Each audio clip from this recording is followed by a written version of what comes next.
অনেক আগের কথা। একদা এক গ্রামে দুটি ছেলে বাস করত। তাদের নাম ছিল অর্পণ এবং পূর্ণ। তারা ছোটবেলা থেকে একসাথে থাকত। তারা ছোটবেলা থেকে একসাথে বেড়ে উঠতে থাকে এবং একসাথে খেলাধুলা করত।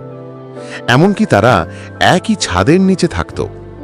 তারা অবসর সময় গ্রামের নদীর পাড়ে বসে তাদের সুখ দুঃখের কথা ভাগ করে নিত। গ্রামের মানুষ তাদের অনেক ভালোবাসত। এমনকি তারা এ নিয়ে আলাপ আলোচনা করত যে তারা একজন আরেকজনের জন্য তৈরি। তারা ধীরে ধীরে বড় হতে থাকে, কিন্তু তারা এখনও ঠিক ছোটবেলার মতোই খেলাধুলা করত।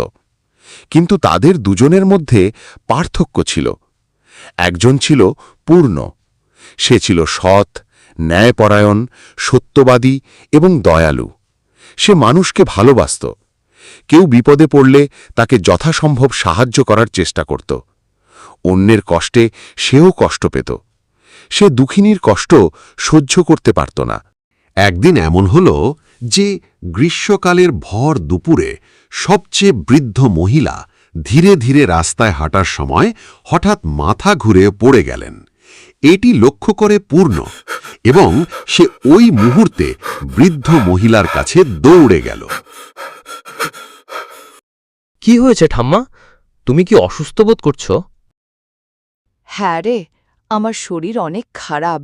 আসলে বৃদ্ধ হয়ে গেছি তো, তাই। ও, তাহলে এই ব্যাপার। আমার ঘরে চাউল ফুরিয়ে গিয়েছিল। কাল থেকে পেটে কিছু পড়েনি, তাই এই দুপুরে খাবারের খোঁজে বেরিয়ে পড়েছি। ও, তাহলে এই ব্যাপার। ভাগ্যিস আমি দেখেছি, না হলে তো তুমি এখানেই থাকতে। যাই হোক, এত কথা বলে সময় নষ্ট করা ঠিক হবে না। তুমি আমার সাথে চলো আমাদের ঘরে। কেন রে? কেন জানো না? তুমি আমাদের ঘরে খাবে। চলো, অনেক দিন তো ভালো মন্দ খাওনি। ঠিক বলেছিস রে, এই গ্রামে তোর মতো ছেলে আর দেখিনি। একমাত্র তুইই আছিস যে কিনা সবাইকে সাহায্য করতে এগিয়ে আসিস। কোনো সমস্যা নেই ঠাম্মা। বাবা, তুই বেঁচে থাক আজীবন। তোর মতো ছেলেই পারে এই গ্রামকে বদলাতে। তোকে আমি অনেক অনেক আশীর্বাদ করি। ঈশ্বর তোকে অমর করে রাখুক। এভাবে বৃদ্ধ মহিলাটি পূর্ণর সাথে তাদের ঘরে যায় এবং বেশ ভালো মন্দ খায়। এতে বৃদ্ধ মহিলাটি পূর্ণকে মনে প্রাণে আশীর্বাদ করেন। আর অন্যজন অর্থাৎ অর্পণ ছিল অত্যন্ত দুষ্টু প্রকৃতির। সে ছিল একটু লোভী এবং স্বার্থপর। সে নিজের কথা ছাড়া অন্যের কথা ভাবত না। অর্থাৎ সে শুধু নিজের লাভটাই দেখত, অন্যের কথা মনেও আনত না। অর্পণের একটি ছোট্ট ঘটনা শোনা যাক। অর্পণ একদিন রাস্তায় নিজের মতো হাঁটছিল। তার হাতে একটি খাবারের বাটি ছিল। সেটা খেতে খেতে হাঁটছিল। কিছুক্ষণ পরে একটি বৃদ্ধ দাদু তার সামনে এলেন। বাবা, আমি দুদিন ধরে কিছু খাইনি বাবা। দয়া করে আমায় কিছু খেতে দাও। তুমি খাওনি তো আমি কি করব? আর তুমি আমার কাছ থেকে কেন খাবার চাইছ? গ্রামের কি আর কোনো ছেলেপেলে পাওনি? এই বলে সে মনে মনে ভাবতে লাগল, আমি যদি তাকে খাবারটা দিই তাহলে আমার কি লাভ হবে? দোহাই তোমার, আমাকে অন্ততপক্ষে একটু পানি খেতে দাও। অর্পণ মনে মনে বলল, আমি তো এই খাবারটা খেতে পারছি না। থাক, তাও আমি দেব না। পারলে আমি এটা নদীতে বা নালায় ফেলে দেব, তবুও কাউকে দেব না। আরে যাও যাও, তোমার মতো লোকজন অনেক আসবে। এতে বৃদ্ধ দাদু অনেক কষ্ট পেলেন। তারা দুজনে বিকালে খেলাধুলা করত। একদিন তারা গ্রামের ঘন জঙ্গলে ঢুকে পড়ে। তারা দৌড়াতে দৌড়াতে জঙ্গলের ভিতরে চলে যায়। আর অর্পণ কিছুদূর পরে দৌড়াতে না পেরে থেমে যায়। সে পূর্ণকে বলে, আমার প্রচণ্ড মাথা ব্যথা করছে। এটা বলতে না বলতেই সে মাটিতে গড়িয়ে পড়ে যায়। পূর্ণ তাকে দেখে অবাক হয়ে যায়। কিছুক্ষণ পরে সে আবার দাঁড়িয়ে যায়। পূর্ণ লক্ষ্য করে যে গাছের আড়ালে কি যেন উজ্জ্বল করছে। সে এই কথা অর্পণকে বলে। অর্পণ বলতে এটি একটি পরী। সে আনন্দে লাফাতে থাকে। কিন্তু পূর্ণ দাঁড়িয়ে ভাবতে থাকে এটি আসলে কি। তারা দুজনেই ভাবতে থাকে, কি রে, তোরা এখানে কি করছিস? তোরা কি জানিস আমি কে? আমি হলাম এক জাদুকরী গাছ। আমি সকলের মনস্কামনা পূরণ করি। তোরা কি চাস তোদের মনস্কামনা পূরণ করতে? তাহলে তোরা বল, কি চাস? প্রথমে পূর্ণ বলল, আমি চাই গ্রামের সকলে সুখে থাকুক, শান্তিতে থাকুক। তুমি সকলের দুঃখ কষ্ট দূর করে দাও। আমাদের পরিবারকে সবসময় সুস্থ রেখো। আচ্ছা, তোমার মনস্কামনা পূরণ হবে। গাছটিকে অসংখ্য ধন্যবাদ জানাই।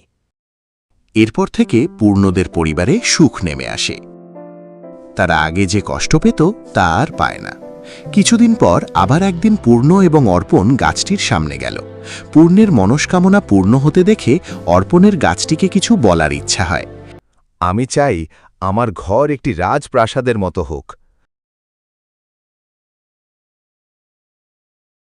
আমার কাছে যেন অসংখ্য স্বর্ণ রৌপ্য থাকে।